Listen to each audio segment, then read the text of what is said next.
Teresa Paula de Luna, isang faculty mula sa Department Speech Communication and Theater Arts mula sa College of Arts and Letters. At siya po ay current na coordinator ng Office of Anti-Sexual Harassment mula sa UP Diliman. Professor Teresa, nandito po ba kayo? Yes. Yan. Maraming So, salamat. yan po. Officially po nating sinisimulan ang ating programa ngayong hapon. Ang magiging discussion po natin ay pangungunahan ni Professor Teresa Paula de Luna para magbigay ng pag-aaral o discussion hinggil sa kung ano nga ba ang nagaganap na pang-aabuso at pagtapak sa karapatan ng mga kababaihan sa loob ng mga paaralan at kung ano ang mga dapat nating gawin. Itong discussion na po na ito ay in line sa current na paglabas o pagsulpot ng mga usapin hinggil sa sexual harassment, pang-aabuso sa karapatan ng mga kababaihan, lalo na sa loob ng mga paaralan ng mga kabataan. Ito po ay pinangunahan ng League of Filipino Students para mahigpit na maglinaw hinggil sa pagtutol natin sa mga ganitong usapin at sa pag-encourage natin sa paglaban at sa pagsasalita at paglaban ng mga kabataang kababaihan sa ganitong nagaganap na sistema. Professor Teresa, pwede na po kayong magsimula.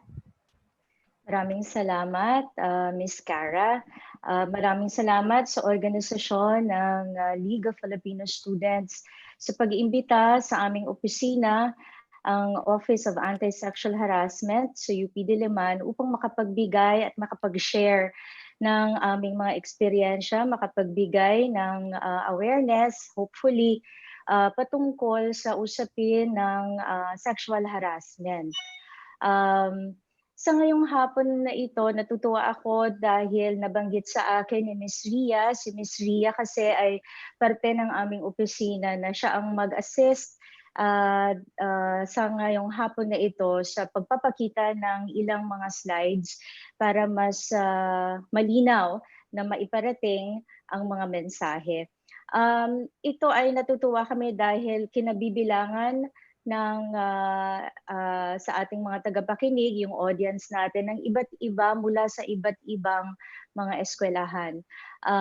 Ako'y natutuwa na nagbibigay na ng atensyon ang mga eskwelahan. Sana hindi lamang mga estudyante, kundi ang mga guro din at miyembro ng administrasyon ng kanya-kanyang mga eskwelahan. So ngayong hapong na ito, ang i-share namin ay kung anong ginagawa ng UP Diliman para tugunan ang problemang ito. Tugunan in the sense that we want prevention, we want investigation and resolution of cases of sexual harassment.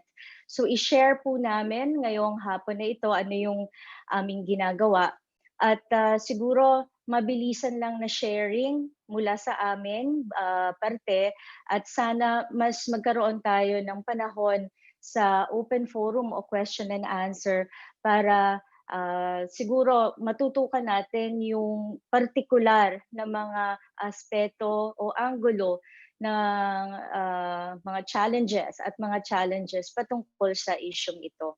So umpisahan po natin, Ms. Ria, sa isang video siguro muna, no? Paumanhin ito kasi ay orientation para sa UP students dahil konti na lang yung oras, gamitin na lang natin ang slides na ito. Umpisahan natin sa isang video. Hello? It's you again. Gosh, this is the third time today. No, I don't care if this is my once-in-a-lifetime opportunity to get the sucker 3000 vacuum cleaner. Please, just stop harassing me. Sexual harassment is a type of bullying intended to hurt or intimidate someone. It can include making sexual jokes, comments, or gestures to or about someone, spreading sexual rumors in person, by text, or online, writing sexual messages about people on bathroom stalls or in other public places, showing someone inappropriate sexual pictures or videos, touching, grabbing, or pinching someone in a deliberately sexual way, asking someone to send you naked pictures of herself or himself, pulling at someone's clothing, and brushing up against someone in a purposefully sexual way. If you're being harassed, don't blame yourself. The idea that someone was asking for it because of something they did, said, or were wearing is false and unacceptable. It often can be helpful to start by telling the person doing the harassing to stop. Let him or her know that this behavior is not okay with you. If that doesn't stop the harassment, don't just ignore the behavior. Usually, ignoring it won't make it stop. Instead, tell a trusted adult about it. Telling someone sooner leads to faster results. You should keep a record of the events that have happened. That way you'll have them if your school or family has to take legal action. Remember, no one has the right to sexually harass or bully anyone else, no matter what. Till next time, don't forget to visit me at amaze.org or go to my YouTube channel to watch more. Bye!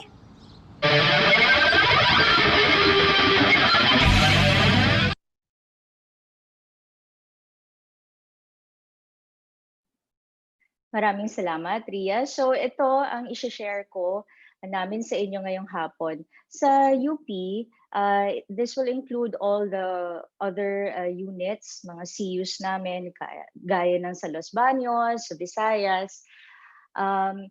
Meron po kaming ASH code na tinatawag. Ang ASH code, yung Anti-Sexual Harassment Code, kung saan dito nakapaloob lahat ng alituntunin patungkol sa pagkaroon ng prevention at investigation of cases. So yung code po namin ay kino-cover niya itong mga grupo ng mga tao at organisasyon. Una, teaching personnel, yung mga guro, yung mga hindi nagtuturo din, yung mga sa admin na hindi nagtuturo, mga estudyante, syempre. At alam naman namin na sa campus ng UP ay may mga iba pang workers na hindi nakapaloob sa unang tatlo at ang UP organizations. So ito ang kino-cover ng ASH Code. Sa ASH Code namin ay sa susunod na slide ay ito ang aming definition kung ano ba ang sexual harassment. Siyempre, bago ka makakapag-file ng complaint o bago mo maintindihan ano ba yung nangyari sa akin, importante yung definition. Sa Section 5 ng aming code, may definition kami na unwanted, unwelcome, and uninvited ang sexual harassment na behavior of a sexual nature. So dito nagkakaroon ng mga usapin, ano nga ba ang definition natin ng behavior o ugali o galaw na may sexual in nature. So itong lahat na ito ay nasa perception, syempre, ng nakakaranas o nakakaramdam o yung biktima and possibly survivor of sexual harassment. Ito ay binibigyan ding definition na ito ay isang inappropriate sexual advances or hindi lamang mga sexual advances kundi mga offensive remarks tungkol sa person's sex, sexual orientation, or gender identity. So ang sexual harassment na tinitingnan namin ay hindi lamang doon sa mga akto ng sexual harassment na may sexual in nature, kundi doon din sa ating pagtingin sa iba't ibang kategorya no, kung ano ba ang identidad natin. So kasama yun ng sex, sexual orientation, o gender identity. At ang sexual harassment ay tinitingnan namin na pwede itong mangyari na physical, verbal, o visual. At syempre, sa kapanahunan ngayon, in the past 20 years or so, with the use of information communication technology na rin. Ito yung computer-mediated, internet-mediated, with the use of electronic communication. So, pasok sa amin, sa ASH code namin, ang ganitong mga pangyayari na may karahasan.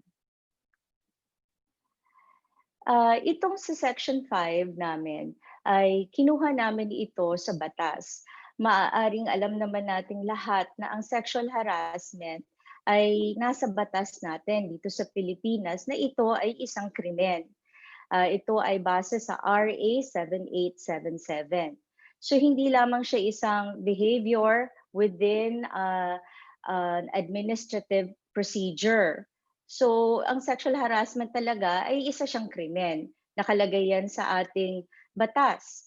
At sa batas, ito ang kanyang pinapatungkulan na ang sexual harassment ay presumed if done by a person of authority, influence, or moral ascendancy. Specifically, when such a person demands or requests for a sexual favor in exchange. So kapalit ng appointments, grants, grades, or favors, or set as terms and conditions for appointments, grants, grades, or favors.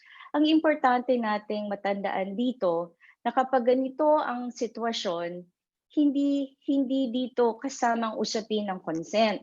Kasi nakalaad sa batas na regardless of whether such act or series of acts are accepted by the offended party. So kahit na pumayag naman ang isang estudyante na magkaroon ng magkape-kape halimbawa sa labas with the teacher, hindi ito kasalanan ng estudyante dahil may power relation sila, may power ang teacher over the student. So it's very important here to note this particular provision that sexual harassment is presumed regardless of whether such act or series of acts are accepted by the offended party.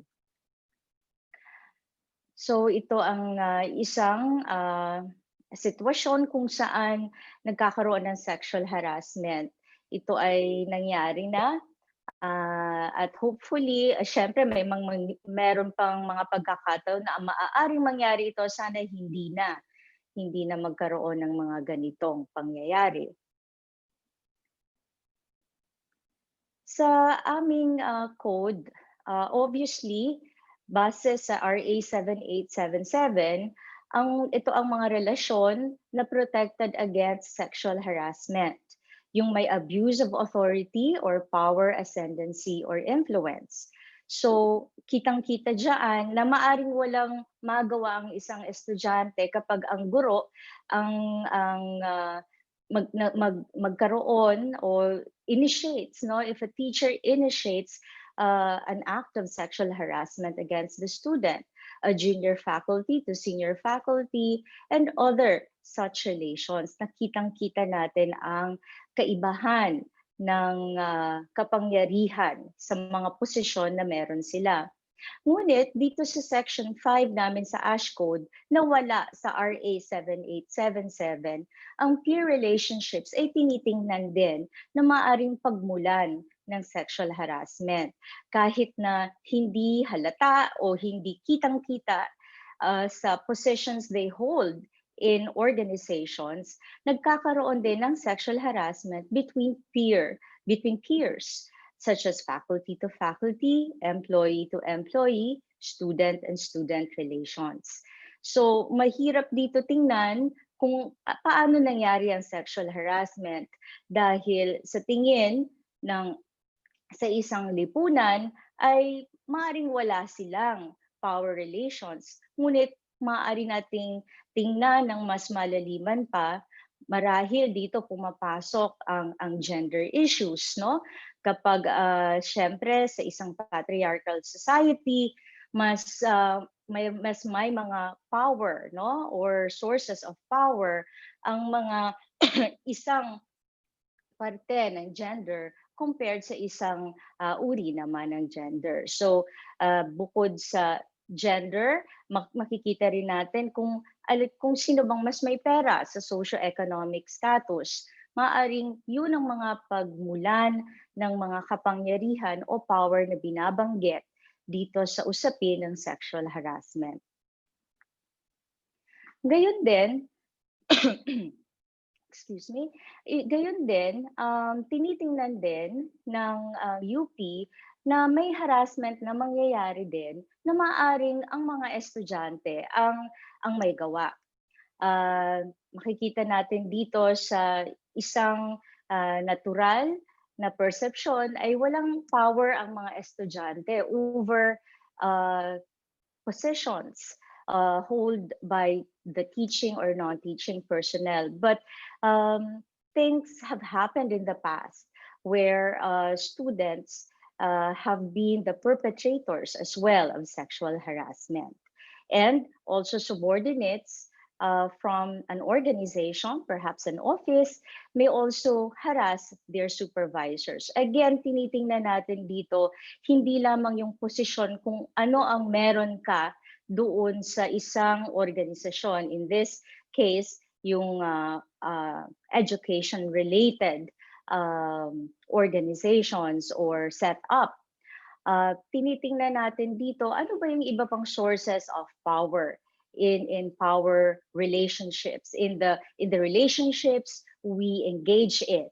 So this code, this is important to emphasize that our code in UP also covers cases involving persons of the same or opposite sex, regardless of sexual orientation, gender identity, and expression. Ito ay importanteng usapin at I think malaki ang impact nito sa ating lahat. Saan nga ba? Ano ba ang jurisdiction? Ano nga ba ang jurisdiction ng sexual harassment cases? In terms of administrative procedure. So admin, this is hindi ito yung criminal hearings, no? Sa labas ng eskwelahan. Ito ay admin, no? Ang sexual harassment sa code namin ay maaaring matingnan ng universidad kapag ang akto o series of acts happen inside the UP premises. Or it can also be outside UP premises provided that when you experience sexual harassment, you were in a work, education, research, extension, or related activity. At kapag hindi, ang ginagawa namin, kapag hindi siya sakop sa jurisdiction ng UP, we aid, we help the people, the complainants to file cases outside of the university. So sa UP, hindi lamang ang mga tao na who directly participated in the execution of the act, yung sexual harassment, ang liable. Makikita natin dito na klinaro ng UP na yung mga iba na nag-participate sa sexual harassment ay maaaring makasuhan din o liable din sila. Yung mga nangbubuyo o those who induce or direct another or others to commit sexual harassment, yung nagko-cooperate sa mga sexual harassment acts, na kapag walang kooperasyon nila, yung sexual harassment ay hindi mangyayari. Pang-apat, mayroon ding liable din ang may kooperasyon ng sexual harassment na maaring hindi siya yung direktang gumawa ng sexual harassment pero may participation siya doon through previous acts or simultaneous acts. At meron ding liable din ang magbe-benefit, no, kung sinong makakaroon ng ganansya from the commission of the act. At ito ay importante, yung number 6 and number 7. Yung mga tao na mag-hide, no, itatago nila yung commission of the act kahit na alam nila na may nangyari. O kaya yung mga tao din na sasabihan yung mga biktima ng sexual harassment na huwag ka nang mag-file o sige na, pag-usapan na lang natin dito sa opisina natin, sa organisasyon natin, huwag ka nang mag-file ng complaint. Yung mga taong ganito ay tingin namin ay liable din, no? Pwede rin silang kasuhan under our code. Tapos dito sa UP Diliman, hindi ko na masyadong i-discuss isa-isa ang mga acts of sexual harassment. Maaring lumitaw na lang ito sa question and answer or open forum. Pero dito sa UP, may tatlo kaming klasifikasyon o kategorya ng sexual harassment. Ito, meron kaming light offenses, kabilang na dito yung paninilip, Yung tingin ng bastos, pagtingin ng bastos, yung ito dito sa sexual flirtation or persistent unwanted attention, maaaring stalking na rin, pasok na din dito ang stalking.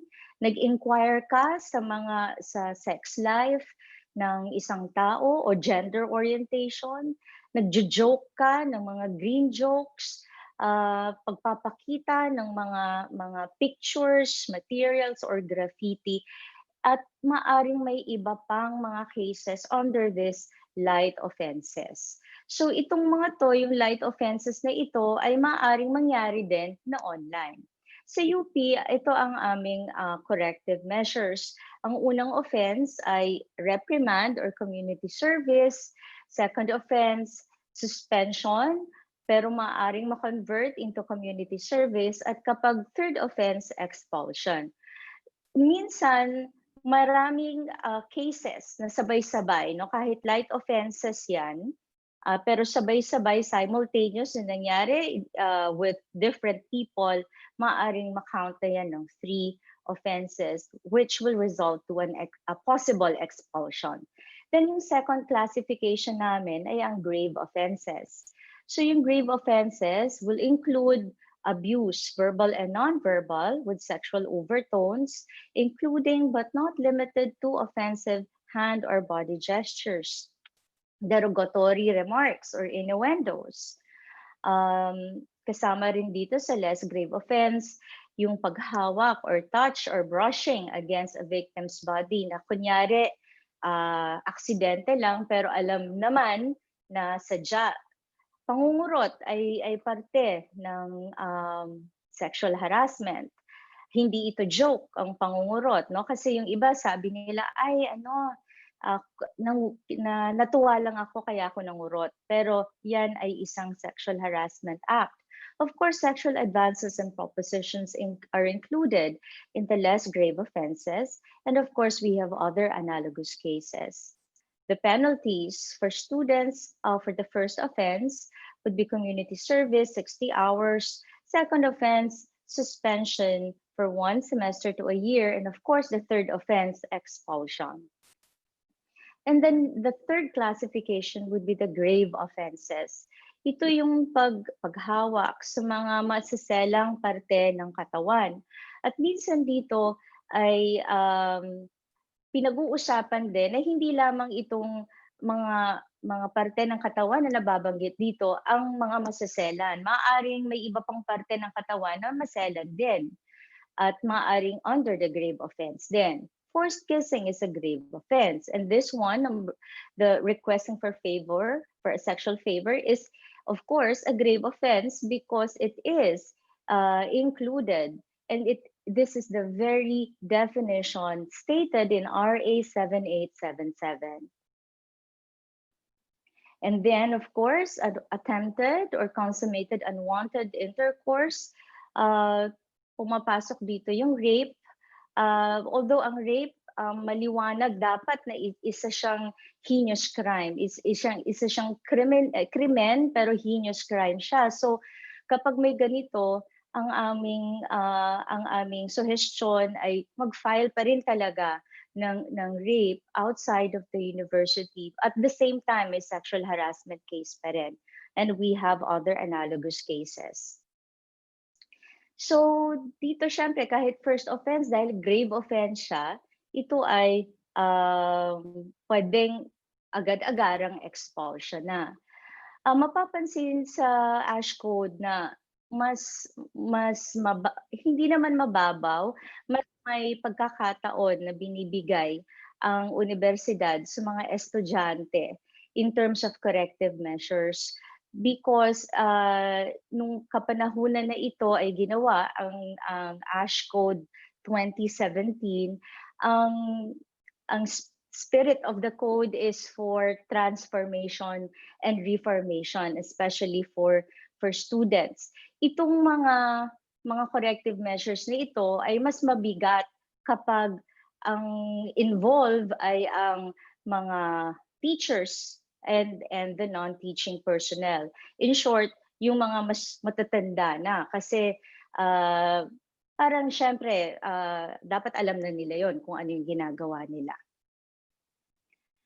And of course, hindi lamang sa pag-iimbestiga at pagbigay ng corrective measures ang OWAS, kailangan hindi lamang yung mga nabanggit na corrective measures, maaaring may additional kasama ang apology, kasama ang counseling and attendance in trainings and seminars. At may support services kaming ibinibigay in coordination with other offices na may include but not limited to the temporary shelter. Kapag halimbawa nangyari ang harassment sa isang boarding house, natatakot dahil sa boarding house nandoon ang harasser, we provide temporary shelter, we provide medical, legal services, of course, counseling through the help of our Diliman Gender Office or the office of the UP's Center for Women and Gender Studies.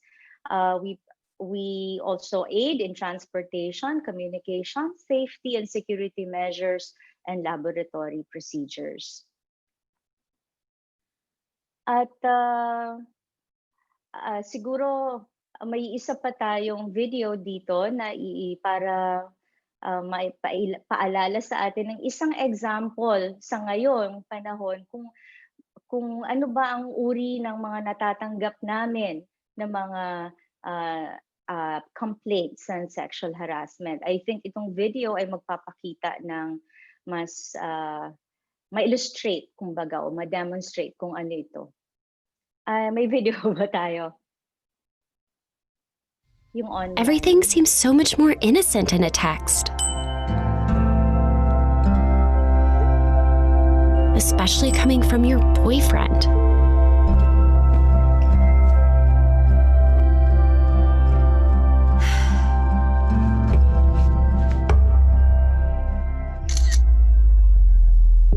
Kevin was this awesome guy I met online. He went to another school and he had a cool car. We talked all the time. He made me feel good. He was like my own private adventure. It was exciting and fun. When he started asking for revealing pictures, I guess I just thought it was normal. At first, it was embarrassing. But I was like, it's just a bikini top. And he said he really loved me. And yeah, it felt kind of good knowing somebody wanted to see me. Especially when I didn't always feel that good about myself. But it got to be so much pressure. He kept asking for more. And for me to take off my bra. It made me think about how much I really knew Kevin. We'd only actually hung out in person a few times. The last time we ended up at some guy's house party and things got really physical. I didn't say anything, but it kind of felt like that was all he wanted.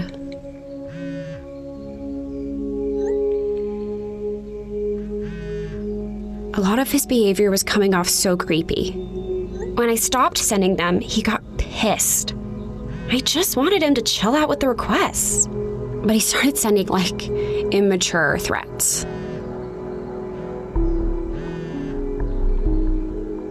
Seriously? Really? So it was going downhill fast. I tried to ignore him, but he was blowing up my phone.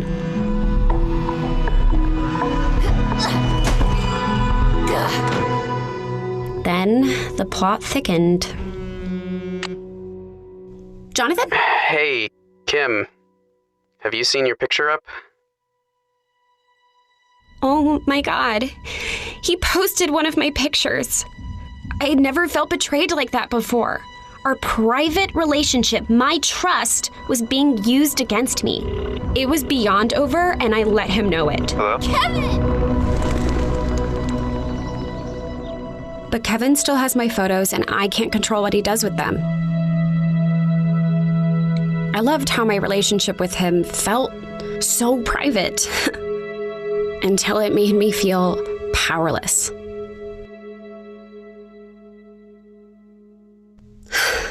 Be careful. Online relationships can be dangerous. That sense of privacy feels safe and exciting, but that privacy can also isolate you and lead to manipulation. But no matter what you've agreed to in the past, you can change your mind, and that decision should always be respected. She's right. Actually, Kim, can I say something? Please do. If you're the person pressuring someone to do something they're not comfortable with, after they've said no, you're acting like a predator. Being in a relationship means respecting the other person's choices. And I can't believe I have to say this, but if you're demanding nudes, sharing them, or threatening to share them, that's disgusting, not to mention illegal. Anyone who does that loses all respect. Thanks, Jonathan. No problem. Sorry for interrupting. If you find yourself in a similar situation and you're struggling with what to do, talk to someone you trust. What happened to me has been hard to move past, but talking about it has helped a lot, and hopefully it can help you too.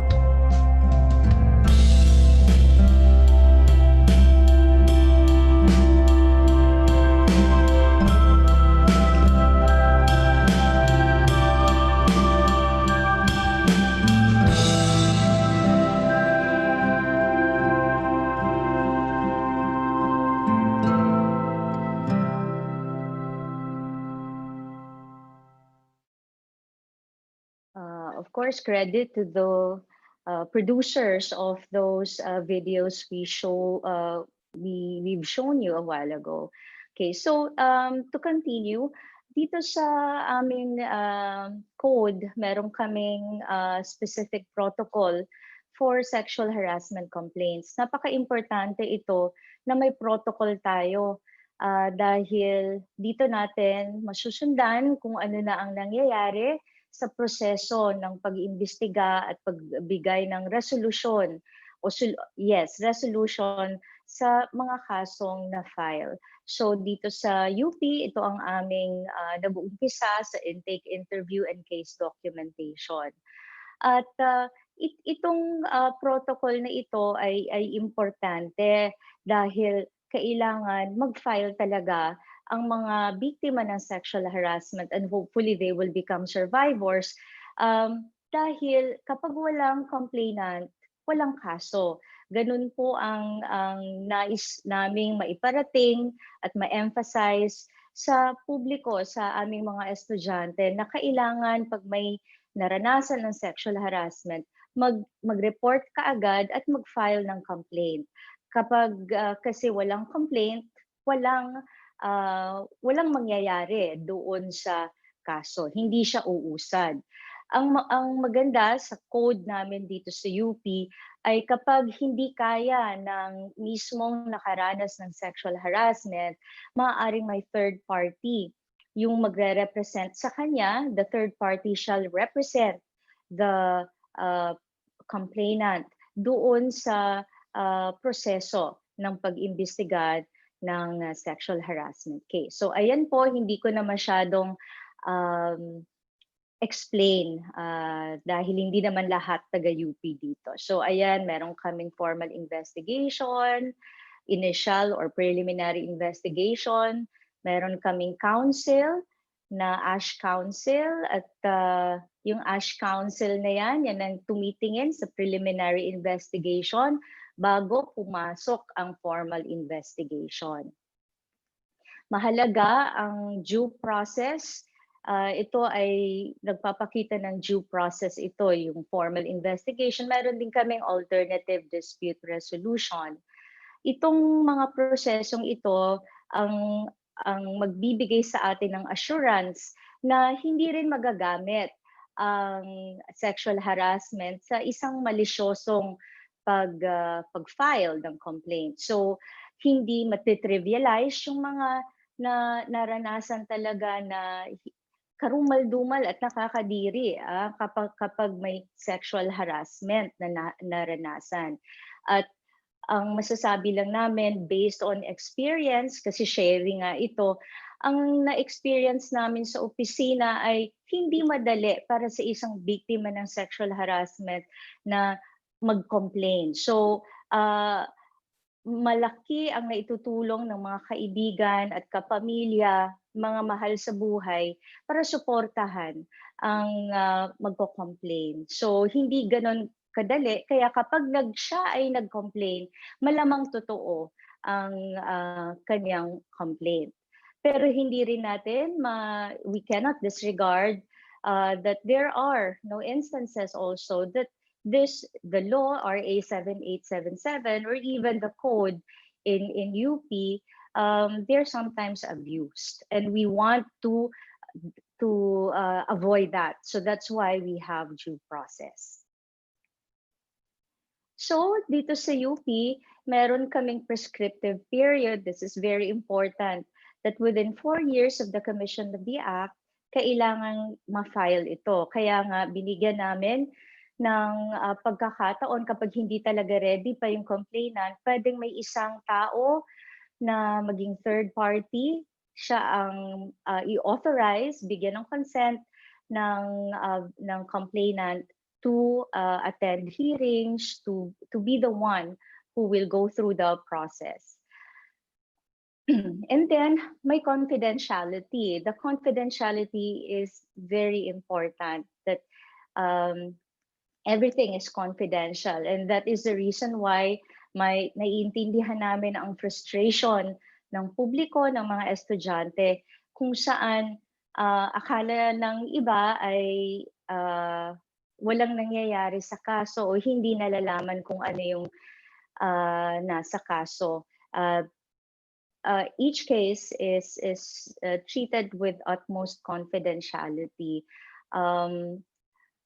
Let me assure you na may mga nagfa-file at nasa proseso siya lahat ng we make sure we try our best na yung lahat ng procedures ay mapagdaanan para matrato with the respect and importance talaga each case.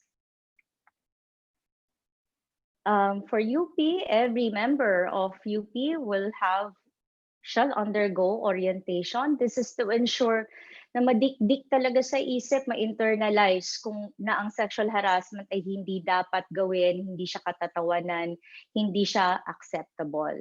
At dahil dito, para sa mga estudyante, ay isa itong clearance requirement.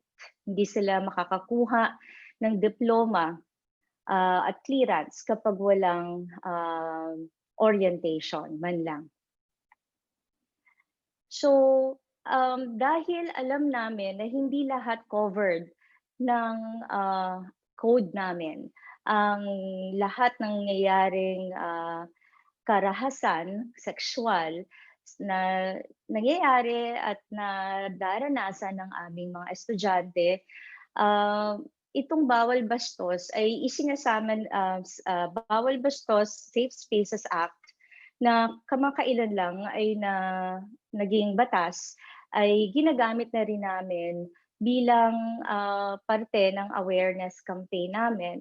Maaaring hindi lahat ng ito ay mapasok o pasok kaagad sa aming code, pero we assist the complainants to file using the Bawal Bastos Safe Spaces Act. Sa UP, meron kaming Office of Legal Aid from the College of Law, at yung Diliman Gender Office namin, merong consultant na lawyer na ang specialization niya ay on gender-based issues or complaints and cases. So ito yung Bawal Bastos Safe Spaces Act. May 4 na degrees ang Safe Spaces Bawal Bastos Act na tinitingnan, degrees of offenses. Yung unang degree, catcalling, wolf whistling, misogynistic, transphobic, homophobic, and sexist slurs, persistent telling of sexual jokes, statements that threatens one's personal space or sense of safety, ay pasok siya doon sa ASH code. Pasok ang karamihan dito, bukod sa pwera na lamang sa catcalling at wolf whistling. Dahil minsan dito ay hindi mo kakilala ang sino nagka-catcall, sino yung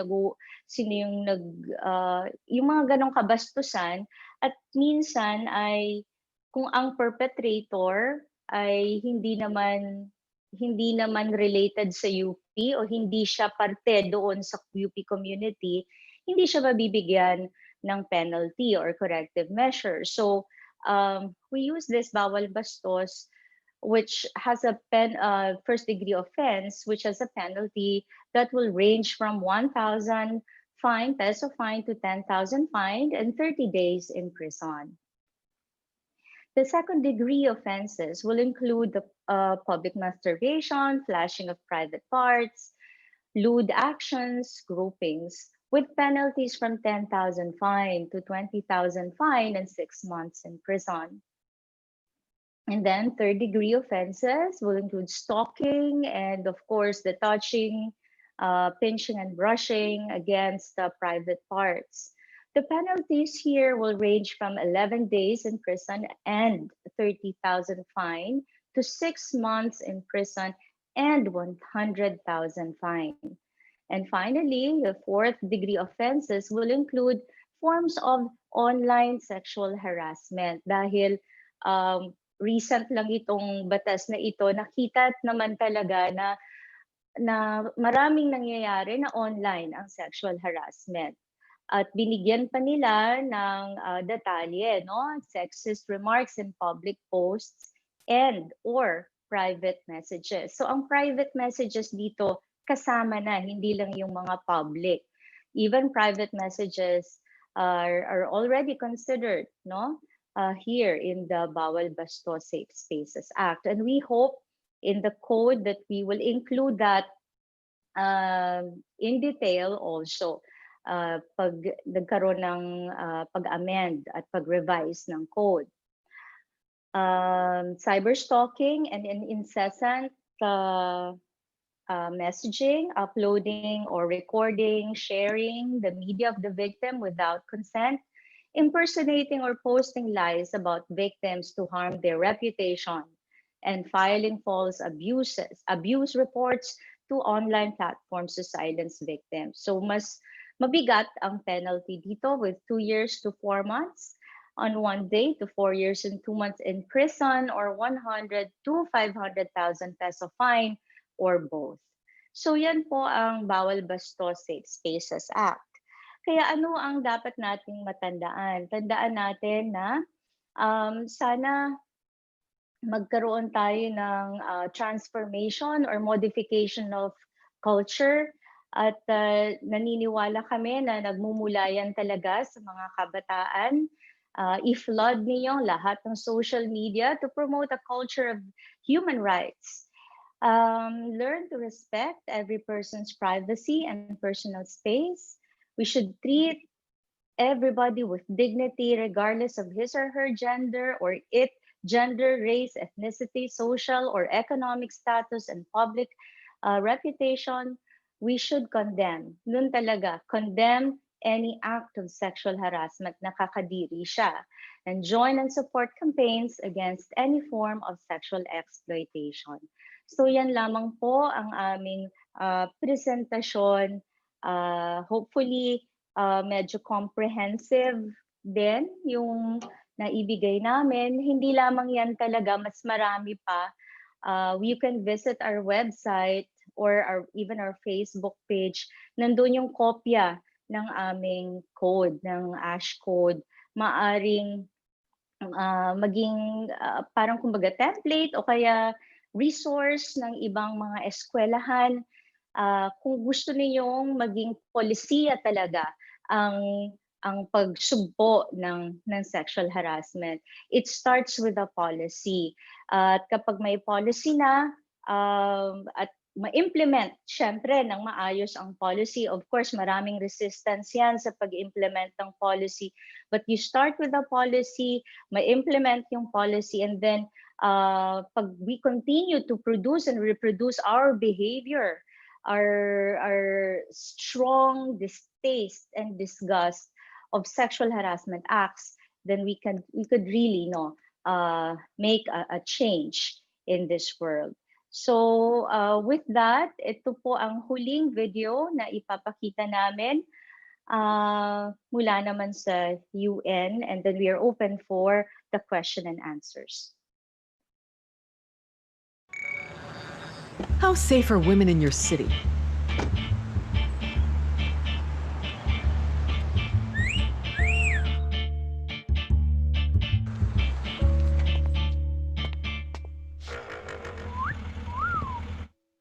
A long-ignored issue affects women's daily lives and their sense of safety, and it's happening all over the world.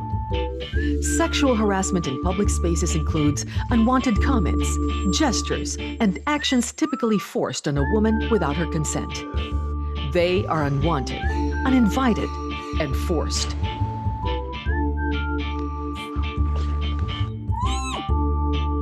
Sexual harassment is directed at someone because of their sex, sexual orientation, or gender expression. All women from different walks of life experience catcalling, stalking, and other forms of harassment simply because they are women. The Safe Cities Metro Manila program conducted a research and found out just how big this problem is. 3 in 5 women experience sexual harassment. 88% of women aged 18 to 24 reported being catcalled or groped. Plus, 1 in 7 women report that they get harassed at least once a week. This issue affects women in many ways. It affects their decisions, such as choosing a more expensive mode of transport to avoid harassers. Apart from feeling degraded, it brings women trauma and fear. It also hampers their productivity, time, and income opportunities. Women have the right to be free from fear without needing to constantly look over their shoulder or feeling restricted to go out. Why is this happening? And how has society contributed to the problem? Who is responsible? All of us. Society has long dictated how women should act, dress, or what time of day they should go out. It has also created so many stereotypes of how women should be treated. Thus, we all have a role in solving the problem. Follow the 4 R's. To women and girls being harassed, realize that it's your right not to get sexually harassed. This is not just a joke that should be ignored. Don't let it go. Assess the situation. And if you feel safe enough, respond. Those who witness, speak out against sexual harassment. Don't turn a blind eye. Break the silence around this issue. Report. If we don't report harassment, it will never stop because men will keep thinking it's okay. Only when we realize, respond, and report could we achieve reform. We need to change the culture that tolerates sexual harassment of women. Together, women and men can change how women are treated in our cities. We can all play a role in ending street harassment and make Metro Manila safer for all. Stop sexual harassment and sexual violence against women and girls in public spaces. We want safe cities, free from fear, free from violence.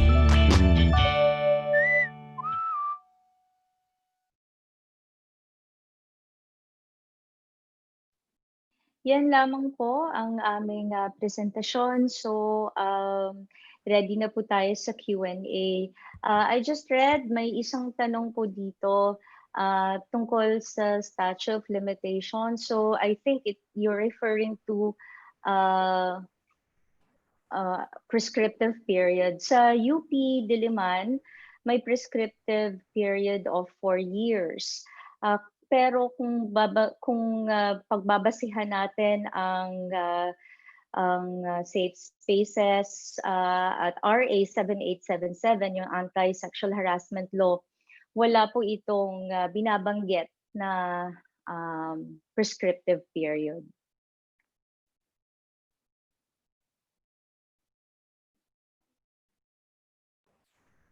Para po sa ibang mga nandito, participants natin, kung may mga questions po kayo, pwede po kayong mag-direct to the hosts privately or pwede rin po kayo sa group chat mag-send ng mga tanong.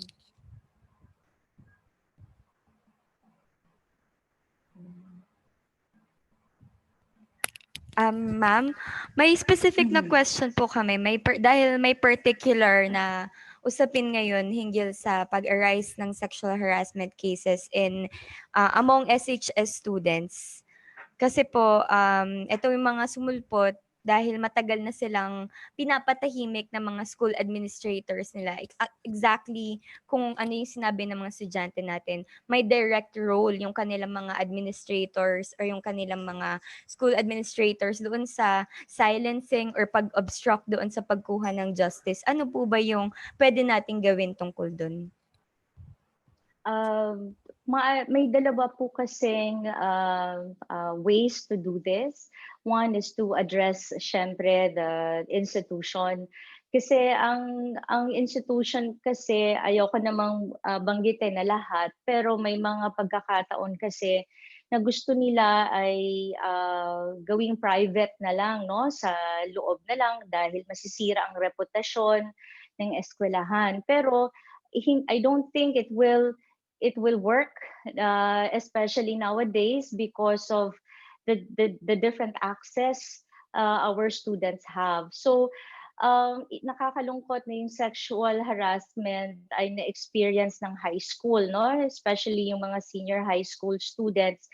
So one way is really to directly write the administration and demand, no, hindi lang request but demand that there should be a proper investigation and look for that structure, no, ano ba yung proseso, no, itanong diretsahan, ano ba yung proseso, hindi lang doon mag-umpisa at magtapos doon sa may committee na nag-iimbestiga. So ipaliwanag ano ba yung proseso, ano ba yung process, yung due process na binabanggit.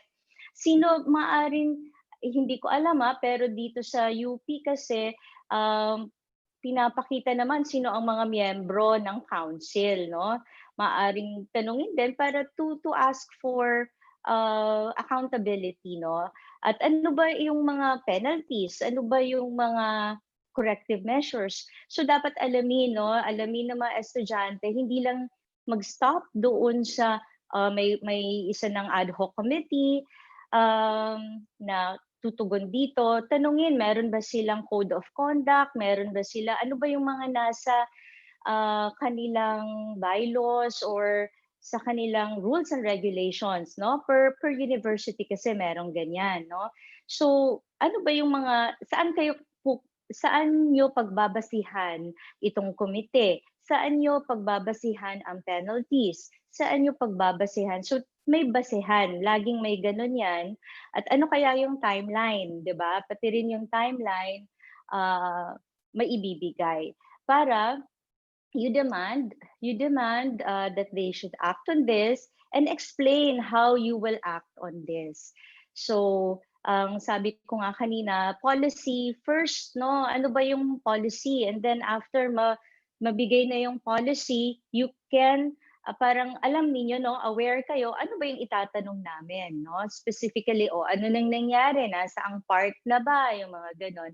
And that will not siguro naman hindi ito problema sa confidentiality kasi wala namang babanggitin ng mga pangalan. At of course, syempre yung pangalawa, yung sa law natin, no? Pwede siyang i-file na case. Yun ang maliwanag dapat sa atin na pwedeng mag-file tayo sa eskwelahan, pwede rin tayong mag-file outside, no? Pwede siyang administrative case at the same time simultaneously a criminal case. So, minsan nakakaligtaan kasi na mag-file din ng criminal case. So, ina-emphasize namin yan pwedeng sabay. Thank you po. May question po tayo po na sa isang participant natin. Bukod daw po sa kapulisan, may iba pa bang pwedeng lapitan para magreklamo? Sa ilang cases po kasi ang mga kababaihan ay mismong nakakaranas ng sexual harassment mula sa mga lalaking naka-uniform. Nare-recognize natin yan. Kaya naman, maari siguro sa pagkapulisan, tukuyin talaga ninyo ano ba yung departamento na pupuntahan, lalo na miyembro kayo ng mga tayo ng kababaihan. Ang PNP kasi meron silang Women and Children Protection Center. So yung Women and Children Protection Center, ang mga namumuno dyan ay mga babae, mga babaeng pulis. Maaari sigurong, kasi meron din kaming link, no, dito sa yung opisina namin, yung OWASH, may link kami sa WCPC kung saan mas sensitibo sila sa pagtatanong. Siyempre, pag ikaw may krimen na nangyari sa iyo, talagang tuliro ka, no? Wala ka sa diretsong hindi naman diretso kundi gulo-gulo ang pag-iisip. May training sila specifically kasi specific yung kanilang opisina. Sabi nila, tinatry nila na kapag sa mga outpost o yung mga opisina ng mga pulis, may women's desk, ganon. Pero may mga nababalitaan ko, yung iba okay, yung iba hindi okay. So maaari sigurong mag-contact directly kasi may opisina naman eh. So you can contact directly the Women and Children Protection Center of PNP. May branch po sila dyan. Doon talaga sa uncomfortable, sa na lalaki o kaya yung parang wala pang seminar ng gender sensitivity na mga kapulisan. Meron din po kaming ilang mga groups na mga humanitarian groups and other groups din na tumutulong dun sa sexual harassment cases, psychologically, and even sa legal cases. So, andyan po yung Gabriela. If you're familiar with them, sila po ay tumutulong dun sa mga cases. At even po yung Kabataan Party List recently ay nag-file din sa Congress tungkol naman sa schools bilang safe spaces in particularity with yung mga sexual harassment cases within schools. And of course, other humanitarian organizations na willing to help with the psychological and legal cases ng mga biktima. Yung next question po natin ay, amidst the lockdown wherein watch groups warned us of an increase of abuses under stay-at-home measures because victims are locked down with their abusers. Isolated sila and walang mapagsabihang ibang tao at sobrang limited ng help-seeking measures for them. So ano po ang maaari nating maging action about this? Siyempre, ang kapasidad sa UP, ang kapasidad lang namin ay limitado din. No? Ang OWASH kasi, we seek also support services from other offices in UP. Sa UP, meron kasi kaming psych-serve, pero I heard na overwhelmed na rin, no, yung psych-serve. Maswerte pa rin siguro na merong iba't ibang opisina, yung UP Center for Women and Gender Studies, may mga programa din kasi sila kung paano tutugunan. Kasi ito yung seeking shelter, no? Yung kung maaalala ninyo sa presentasyon namin, may temporary shelter na binabanggit, no?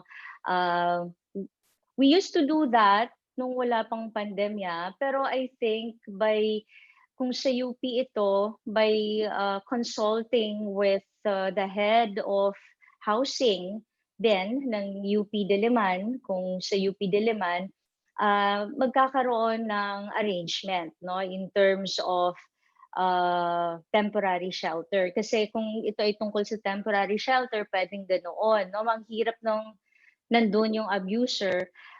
Pero at the same time din, may counseling din, no? May iba-ibang, I think ilan sa amin sa opisina ay parte din ng isang organisasyon na specialize sa counseling with this specific context. So hindi rin advisable that you seek counseling from anyone, no? Ang masasuggest ko lang doon sa mga eksperto na rin sa counseling. One example, yung crisis counseling, no, for women, no, kasi iba ang konteksto nito. So kahit ako, hindi rin ako pwedeng hindi naman ako ka-eksperto. So dapat eksperto talaga kasi yun, hindi madali ang pagka-counseling at may limitations din in terms of how will you conduct this in times of the pandemic, during these times. So siguro kung sa ngayon pwedeng dumulog muna sa one office, yung UP Center for Women and Gender Studies. Ang kaibigan nating si Natsi ay siya ang head noon, si Dr. Natsi, pwede rin sa Diliman Gender Office kasi meron din silang mga linkages na maaring makapagbigay. At tama nga yung mga organisasyon ng kabataan ay key, no? Sila ay ang susi din dahil mas naiintindihan ninyo ang isa't isa, no? Hindi ko naman ina-admit na boomer ako, pero iba pa rin, no? Merong kailangan magkaintindihan tayo at suporta, no? Support is very important. Gabriela Youth, your organization, League of Filipino Students, ay natutuwa naman ako at you're very active. And I'd like to share na even yung iba-ibang mga eskwelahan before the lockdown, specifically Ateneo, Lasal, and yung SHS na I'd like to mention na humingi talaga ng orientasyon mula sa amin, imbitasyon ng orientasyon is the Saint Scholastica Senior High sa Marikina, no? At ang nag-organisa nito ay mga estudyante, hindi yung mga teachers. So, yung mga estudyante, meron silang tinatawag na activity or gagawa sila ng activity. So, they decided to zero in on sexual harassment, and they were the ones who really initiated and they did the legwork, everything para magkaroon ng orientasyon. So nakakatuwa po yan. At halos lahat ng mga public service namin ay galing sa mga estudyante, ang initiative. Ma'am, last question po from our audience. May nagtatanong daw ng yung situation ngayon ay may nagkakalat ng nude photos na nasa ibang bansa. So, what measures po ang pwedeng i-take para mag-account yung culprit dun sa pagkakalat ng photos nito? Okay. Sensitibo ito. Kung nagkakalat sa ibang bansa, most probably, no, yung kanilang servers ay wala din dito sa Pilipinas. May ganyang kaming kaso before we sought the help of the authorities to kasi hindi na lang ito sa loob, no, ng authorities ng hindi lang ito police o NBI ng Pilipinas, kundi in coordination to with other police forces from other countries katulad ng Amerika, ng Europe, sa Amsterdam, naalala ko may so Interpol. So ang mechanism na ginagawa ng OWASH ay we seek the help of the Women and Children Protection Center. So doon may arm sila ng isang ahensya o opisina against human trafficking. Doon sa ahensyang yun, meron silang kapasidad na tumukoy, no? Kung saan na ba ito, ano ba ang server, paano ito matatanggal, paano malaman kung sino ang nag-post, meron silang teknolohiya. Admittedly, yung OWASH, wala kaming teknolohiyang ganyan, so we seek the help of the authorities. Yung panahon po na yon, natanggal din yung masaselang photos, natanggal photos and videos. Pero kung nais ng biktima na tuluyang kasuhan, kailangan mag-file din ng case. At this point, hindi pa ready mag-file ng complaint, pero natanggal naman na yung kanyang mga masiselang photos. Yun nga lang, kailangan ng support kasi hindi madali mag-file and to go through the process. Kasi you will be asked sensitive questions, matitrigger. Obviously, expect mo na yun kasi may mga ipapaalala sa'yo at sasabihin mo. So, kapag hindi ka handa, kaya nga counseling is a must, no? Kasi kapag hindi ka handa at hindi ito magiging magandang experience for you. Maybe eventually, yes, pero you will go through very hard times then. But if you have the support of people around you, organizations, the public, then you will get through this. So yun yung aking sa advice. Okay po. Thank you, Ma'am Teresa, for Okay. participating in our discussion. Salamat po sa pagbibigay ng informational na ng information at ng iba pang mga tips at iba pang mga pamamaraan paano natin mapagtutulungan yung paglaban sa ganitong culture ng pang-aabuso, ng inhustisya. Para po sa mga kabataan din, sa mga members po namin na nandirito at sa mga nanonood po, pinaka-important talaga na ma-realize natin kung ano yung mga karapatan natin bilang mga kababaihan at bilang mga tao. Yung necessity na sama-samang baguhin yung ganitong kultura sa pamamagitan, pangunahin ng pag-realize sa ating mga karapatan at pagpapalawak pa ng kaalaman hinggil sa ganitong mga usapin. At syempre, mahirap po talaga na kaharapin ito ng mag-isa, lalo na para sa mga biktima. Kaya kailangan po talaga yung organized and collective na paglaban sa ganitong culture at pagbubuo ng support system through our organizations, through our friends and families na makakatulong sa atin na pangibabawan yung mga takot, yung trauma, lahat ng mga naranasan natin sa ilalim ng ganitong sistema ng abuso. At syempre yung sama-sama na paglaban at pagdemand ng accountability sa lahat ng mga perpetrators, sa lahat ng mga naging bahagi ng paglaganap ng ganitong kultura. So, maraming salamat po muli, Professor Teresa.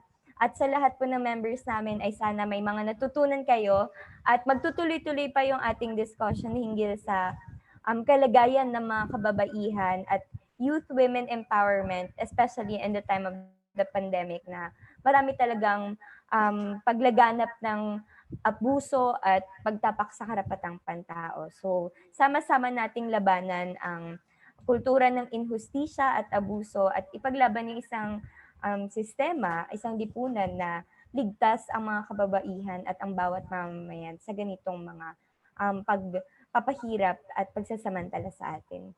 Thank you po. Maraming salamat po sa lahat ng dumalo.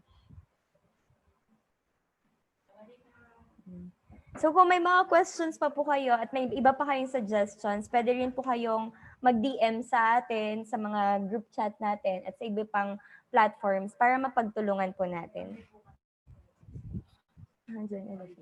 Bukas din po may LFS orientation para sa pagpapalawak pa ng ating collective na paglaban. So tulong-tulong po tayo na labanan ng abuso, hindi lamang ng mga school administrators, hindi lamang ng mga individual na personalities na tumapak sa ating karapatan, kundi sa mismong administrasyon na nagpapalaganap talaga ng abuso, ng pagpapahirap, ng inhustisya sa ating bansa.